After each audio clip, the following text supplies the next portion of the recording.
Et je retrouve, avec mes actes, je retrouve tout. C'est assez intéressant. Alors quand je me plonge là-dedans, je n'en sors pas. Donc on est viticulteur au village depuis très très longtemps. Et je regardais là, au moment de la Révolution, il y avait des maires, il y avait des curés, il y avait tout. Mais il y avait les vignerons qui se sont succédés jusqu'à nous. Et, je suis très contente. Very happy to have the will. De celui-là dont on descend tous. On écrivait exactement la même chose. Alors il notait et les récoltes et l'histoire. Vous voyez, chaque année, il disait le prix du vin, du blé et l'histoire et le temps. Voilà, donc ça donne un petit peu de famille d'écrire. L'année de la Révolution, c'était le 19 septembre, les vendanges, je crois. Alors, ça va être comme cette année. Je crois que c'est l'année de la Révolution. J'espère qu'on n'aura pas. Bonjour, donc je m'appelle Marc-Antonin Blin, je suis le petit-fils de Madame Gagnard. Je m'occupe des vins en fait, du domaine de mon grand-père, domaine Gagnard de la Grange à Chassagne, depuis 2008. J'ai travaillé 3 ans avec mon grand-père après mes études. Et c'est là où en fait il m'a transmis une bonne partie de son savoir par rapport à sa philosophie, par rapport à la manière de faire le vin, de faire son vin.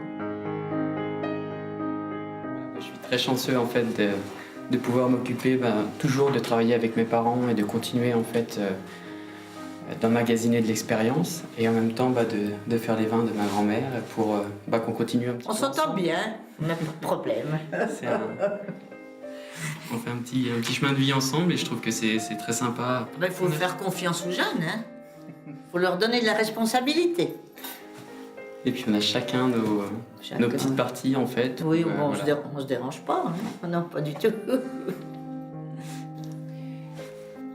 Il s'est très bien taillé. Ça, je fais compliment. Il me taille ma vigne derrière, c'est très bien à tailler. Et on retrouve, je retrouve la taille du papy. Hein. Ça, c'est incroyable, mais les gènes sont là. Une sorte de passion pour suivre justement les différences entre les terroirs. Alors, on essaye de modifier au minimum, on accompagne un maximum le vin, tout en vraiment préservant chaque typicité, ce qui est, pour nous, notre intérêt. Et voilà, c'est d'avoir un rapport avec le vin très franc et le plus pur possible pour essayer d'accompagner au mieux ce que nous offre la nature et puis voilà, pour le proposer aux clients. En général, les bâtards, c'est quand même, ils ont pour caractéristique d'être très réservés durant tout l'élevage, les premières années en bouteille également, et c'est vraiment un vin qu'il faut savoir attendre.